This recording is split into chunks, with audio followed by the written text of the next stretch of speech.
यह हमारी छोटी गरीब बिल्ली है जो हरे मैदान में खुशी से क्रिकेट खेल रही है। और ये है दो अमीर बिल्लियां, फैशनेबल और शरारती, गेंद खेलते हुए। उफ, गेंद जोर से टकराई और कार की शीशा टूट गया। मालिक कार के बाहर निकला गुस्से में और टूटी हुई शीशा देखकर हैरान। वह चिल्लाता है, किसने शीशा तोड़ा? बिल्लियां डर गईं। अमीर बिल्लियां डरी हुई एक दूसरे की ओर देखती हैं और फिर गरीब बिल्ली की ओर उंगली कर देती हैं। गरीब बिल्ली अभी भी खेल रही है, उसे कुछ पता नहीं। अब वह डरी हुई है। मालिक गुस्से में है, लेकिन मार नहीं रहा। अमीर बिल्लियां तंजी अंदाज में हंस रही हैं, जबकि गरीब बिल्ली उदास है। आंखों से आंसू बह रहे हैं, दिल धुंधला और उदास है।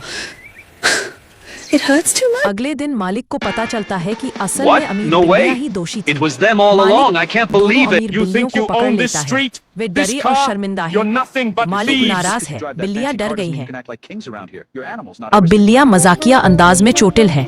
शर्मिंदगी और पट्टियां उनके साथ हैं। मालिक दुकान से नए बल्ले और गेंदे खरीद रहा है। गांव की असली जिंदगी। गरीब बिल्ली काम में व्यस्त है, सफाई कर रही है या मछली साफ कर रही है। मालिक बिल्ली को नया बल्ला और गेंदे देता है। चेहरे पर मुस्कान है। कार का मालिक बिल्ली को गले लगाता है। Sorry, I didn't mean to hurt you. You've always been there for me. I never said thank you. मालिक माफी मांगता है। बिल्ली खुशी से मुस्कुरा रही है, आंखों में आंसू है। गरीब बिल्ली खुशी से नया बल्ला और गेंद पकड़े खड़ी है। सभी मुस्कुरा रहे हैं। Like and subscribe please.